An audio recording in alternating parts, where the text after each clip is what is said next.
We are back on Taking Care of Business with our guest, Fox commentator, author, Margaret Hoover. Margaret! So, we've had this ongoing conversation the last couple of weeks about the Republican Party, what direction it should go and what direction will it be going to. And, what do we need to do to win? And you obviously have some great comments about that. Your book's all about that. So let me ask you the question. What do you think we need to do as a party? My book is about how we connect Republican and conservative ideas to the next generation. And I call them the Millennials. They're also called Generation Y, Generation We, Generation Me, for their supposed self-absorbedness, but I think that's a misinterpretation of them. They were born at the beginning of the Reagan era through the end of the Clinton presidency. They're the largest generation in America, and there's a couple things that characterize them. And I think that if we can connect to them, we can connect broadly to a vast swath of the American people. And so if you don't mind, if I just try to characterize them real quick, and then I can tell you what we can do. Yeah, please. First thing about them, they are pragmatic, not ideological. They don't subscribe to strict party ideas. If you ask them sort of what their philosophy of politics is, 40% of them call themselves moderate, 29% of them call themselves liberal, and 28% conservative. So they I think this is why this generation, incidentally, is almost the majority responsible for Barack Obama's election. Barack Obama won the election by 10 million raw votes, but in the 30 and under cohort, he won it by 8 million votes. They voted 66% for him, 32% for John McCain, and they vote. I mean, there are a group of people who say, the youth don't vote, they don't turn out, so don't worry about it. But no, they do. They didn't vote that. They were 18% of the electorate last time, and if they turn out in the same numbers, which is about 50%, it was like 51%, which is slightly more than the regular populace. But Margaret, in 2010, they didn't come out in those numbers. They didn't come out as in those numbers, but they came out. They came out in off-year election cycles. In 2006, 26% of them voted, and normally you've got about 20% of the electorate that votes in off-year election cycles. But in 2010, about 23%. So they came out, but not as much. And so there are signs that they're disappointed in Barack Obama. And the reason it's important for Republicans in the next 16 months is that partisan identity solidifies after 3 presidential election cycles. So they voted for John Kerry, they voted for Barack Obama. If they vote for a Democrat again, they'll probably be voting for Democrats most of the rest of their lives. So what we need to do to connect them, they're also the least traditional generation in American history. This is a generation where the majority couldn't care less about sexual orientation. They're in favor of same-sex marriage. They're the most diverse generation in American history. 40% are non-white. 20% have at least one immigrant parent. They believe that government works. They are not that it works, but that it can work. They don't think government is evil. And for conservatives, that's counterintuitive, and it's hard to get our heads around. That's because half of them are on the dole. Yes, they believe that government can be part of the solution. So sort of knowing these things, I think, is important in order to sort of make our case to them. And I think there's a variety of issues. I think the spending debates in Washington right now, I think we should talk about in terms of generational theft. The dollars that we are spending now are dollars that me and my younger siblings and everybody who's under 30 are going to have to pay back with interest. And if we don't get control of our fiscal future, we're going to have to pay it back in the form of which we can do right now. And there are some in Washington, Republicans, who are trying to turn the ship of state around. But if they don't, it's on us. We have a higher tax burden and a worse economy and a worse fiscal future and a worse economic future. So I try to connect it to this next generation by talking about it in terms of generational theft. So I think for Republicans to win in 2012, because there's a group also, 37% unemployed or underemployed.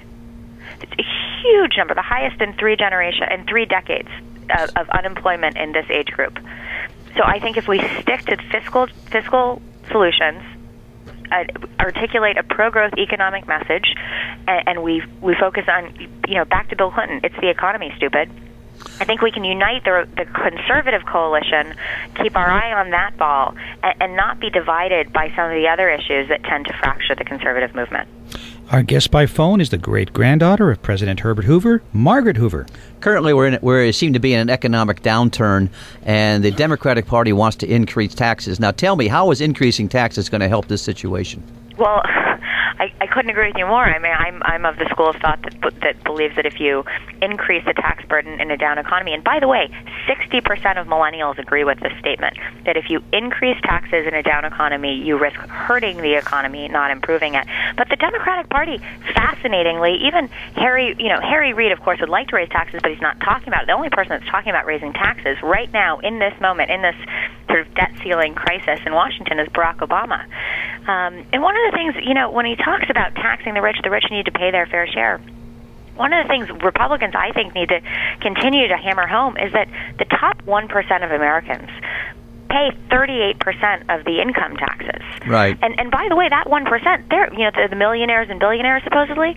That's folks that are earning $380,000 or more, and a lot of those are small businesses. It's not that their paycheck is $380,000. That's all the income coming into their businesses because they file as S corps.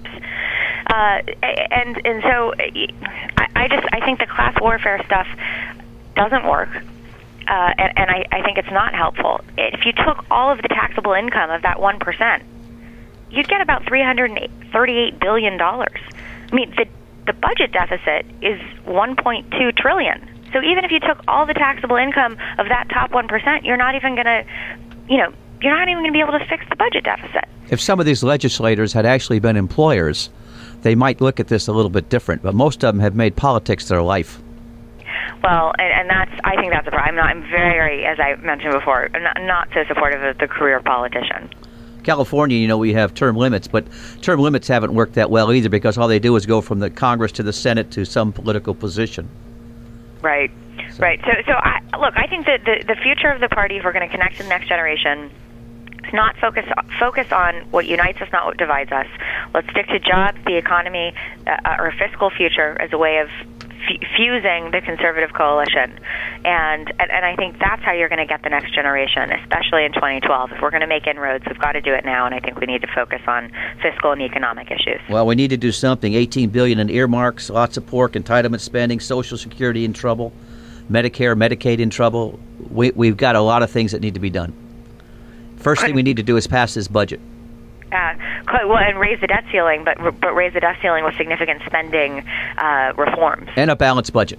I couldn't agree with you more. I'm all for a balanced budget. We may not get it on this debt ceiling debate, but hopefully with the Boehner Plan, that'll be the second part of it if the Boehner Plan gets through. Well, the Boehner Plan's dead on arrival in the Senate, I understand. Yeah, but they're going to have to negotiate. And if the House can pass it, we're going to have a way better chance of getting a good fiscal deal. If the House can't pass it, Republicans are going to. I have a feeling Republicans are going to get blamed for this. We don't have the advantage of a communications leverage that the president has in the bully pulpit of the presidency.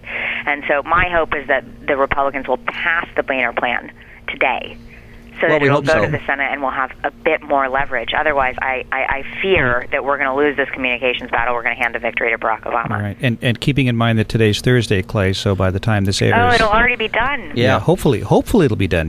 We don't know. I mean, we could be sitting in the same spot on Saturday. We just don't know. Right. So, got a question for you. When in your talk last night, which I thought was excellent, you talked about you kind of was kind of a concise version of your book, but you were talking about the issues that are important to the millennial generation, and you said the economy, education, environment, and then you got to the social issues, which didn't seem to be. Is it not as important as the economy and education? Because going back to Ronald Reagan's rule about the 11th commandment. When we get to the social issues, I think that's where this generation might lose a lot of, say, the religious right or the older generation. It's true. This generation is the least affiliated with formal organized religion. Only 25% of them identify with formal religion, although 67% of them say they pray every day. So it's not that they don't believe in God, not that they don't have some sense of moral compass. And I think that their sensibility, especially when it comes to gays and lesbians, is very different from an older generation. And I found an old quote from Ronald Reagan, and it was in April 1st, 1980. And I think Reagan lays out the perfect framework for how the Republican Party should think about these issues. He says, this is a quote, he says, "I do not advocate the so-called gay lifestyle, but all citizens have equal rights before the law, and I believe the government should not intervene with the private lives of Americans, nor should there be any place in our society for intolerance and discrimination.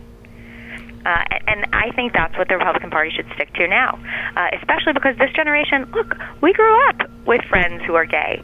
We grew up with teachers, relatives, siblings, and you just don't feel that there should be any sort of basis for discrimination against people who may be just slightly different from us, but in every other respect are the same. Okay. Let's pick up there when we get back. That's a perfect spot to end this for right now. We'll be back in a minute on Taking Care of Business on Kern Radio Newstalk 1180.